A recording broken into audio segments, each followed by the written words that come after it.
bọ̀dá Muyideen ti padà dàáfà ó lágbára báyìí àwọn àáfàá àti àìjáàkì bọ̀dá Muyideen wọ́n ti mú wọn lọ mọ́ṣáláṣí wọ́n ti padà sí inú ẹ̀sìn wọn àárọ̀ àmọ́ ẹ̀yin èèyàn ṣé ká ní sábàbí lọ̀rọ̀ yìí ni àbí báwo tó ló fẹ́ rú ni lójú bákan bákan ẹ tiẹ̀ jẹ́ àkọ́kọ́ gbọ́rọ̀ lẹ́nu bọ̀dá Muyideen náà nípa ibi tán bá ọ̀rọ̀ ara wọn dé dúró báyìí náà.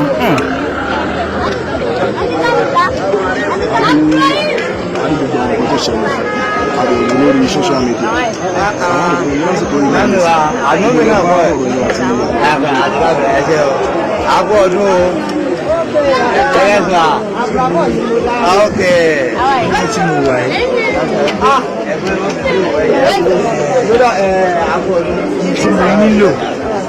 láti máa ṣe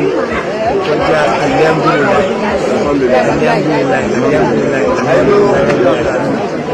pé Ọlọ́run fi ẹsẹ̀ mi lé ojú ọ̀nà ẹ̀sìn Islam.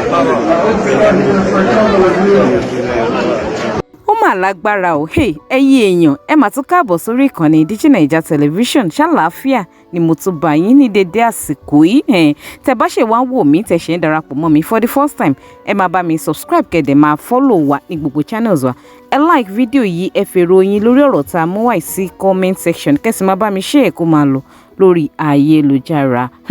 ẹ̀yin èèyàn àwọn àáfàá yìí tán mú bọ̀dá Muyideen tí wọ́n àìjáàkì bọ̀dá Muyideen lẹ́yìn tí gbogbo ọ̀rọ̀ yẹn ṣẹlẹ̀ pẹ̀lú Pastor Gabriel ìgbésẹ̀ tí wọ́n kọ́kọ́ gbé ó ní pé wọ́n mú bọ̀dá Muyideen lọ sọ́dọ̀ ìyá ẹ̀ wípé kí ìyá ẹ̀ ṣe àdúrà fún àmọ́ tẹ̀yin ò bá gbàgbé ìrìn àjò bọ̀dá Muyideen láti under bridge tí Pastor Gabriel ti lọ mú kó tó wá dẹni tí ó nílé lórí tó sì láyà lọ́dọ̀ tẹ́ bá rántí Pastor Agbala Gabriel wọ́n gbé irú ìgbésẹ̀ táwọn àáfàá yìí náà gbé tí wọ́n ní kí ìyá Muyideen ṣe àdúrà fún Muyideen àmọ́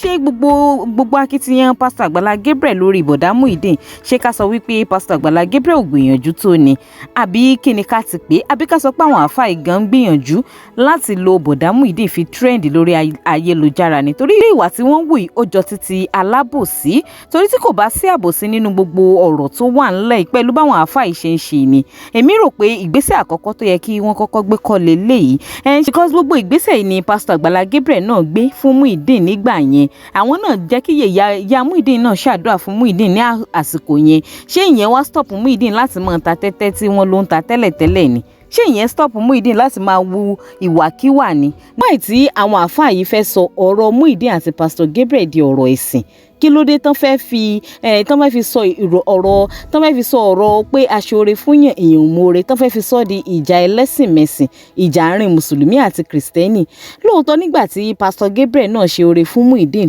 lọ́jọ́ kìíní àná àwọn náà mú lọ chọ́ọ̀chì o àmọ́ ṣé Pastor Gabriel fọ́ọ̀sì Muyideen láti ṣe kìrìsìtẹ́nì ni ṣé Pastor Agbala Gabriel fọ́ọ̀sì Muyideen ni kò rí bẹ́ẹ̀ náà Pastor Agbala Gabriel fọ́ọ̀sì Muyideen lérò ti tèmi mi ò rò pé wọ́n fọ́ọ̀sì Muyideen accept willingly láti ṣe Christianity ni nígbà tí wọ́n sì ṣoore fún àsìkò tí wọ́n sì ń ṣoore fún Muyideen inú Muyideen dùn ó ń gba gbogbo oore tí wọ́n ń ṣe fún tí ó sì jáde síta kó wá complain wípé torí pé Pastor Agbala Gabriel jẹ́ Christian pé òun ò lè gbóore lọ́wọ́ wọn náà ó gba gbogbo oore yẹn lọ́wọ́ wọn jáwá dé báyìí orin wá dorin òwe ó wá di wípé Muyideen wá sọ Pastor Agbala Gabriel di ẹni tí kò mọ̀ ṣe kò sẹ́ni tí ò lè ṣàṣìṣe wọ́n ṣàṣìṣe sọ́dọ̀ Muyideen wọ́n dẹ̀ ti bẹ̀ Muyideen èmi ò lérò pé táwọn àáfàá yìí gan tí àbòsí ò bá wà nínú ọ̀rọ̀ wọn títẹ̀bẹ̀lẹ̀kùn ò bá wà nínú ìwà wọn kò ń ṣe nǹkan tó yẹ kán ṣe lélẹ̀ lérò ti tèmi in my own personal opinion èmi lérò pé ó yẹ kán mú Muyideen kọ́kọ́ padà sọ́dọ̀ Pastor Agbala Gabriel gan ni tó bá tiẹ̀ máa ṣẹ̀sìn mùsùlùmí tó bá tiẹ̀ máa padà sínú ẹ̀sìn tí ó ń ṣe tẹ́lẹ̀tẹ́lẹ̀ ẹ̀sìn tán bí sí ńṣe ló yẹ káwọn àáfàá kọ́kọ́ gbé ìgbésẹ̀ láti lead Muyideen padà sí ọ̀dọ̀ olóore àkọ́kọ́ torí èmi ò rò wípé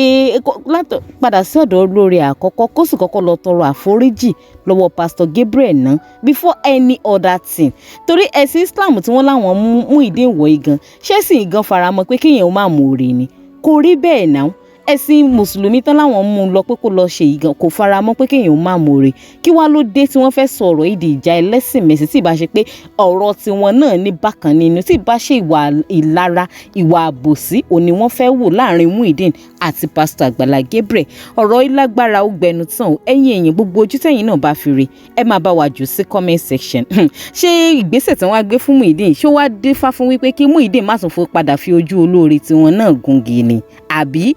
níbo náà lérò pọ̀rọ̀ yìí ó padà yọrí sí torí ọmọ elépo ni Muyideen yóò padà tún gò ẹ̀fọ́ ó di dandan ìwà ẹ̀ tí wọ́n ń wò wípé ó dáa gbogbo nǹkan tí Pastor Gabriel ṣe tán rò pé kò mọ̀ ṣe yóò padà fi hàn àwọn náà páwọn náà mọ̀ ṣe ńgbà tó bá yá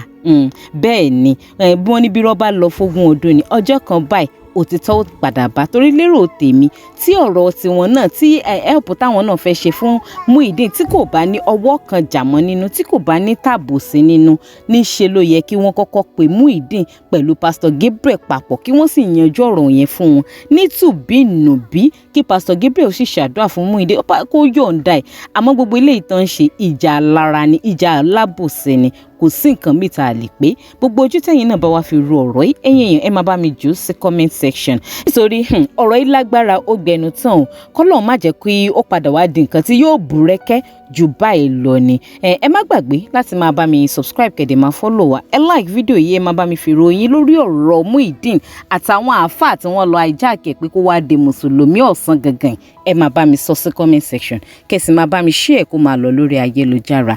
Ọlọ́run ní jẹ́ aṣoore ṣe ire kàbìtì ire lójú owó rí ire lójú èmi àti yín àmàrí ó dàbọ̀.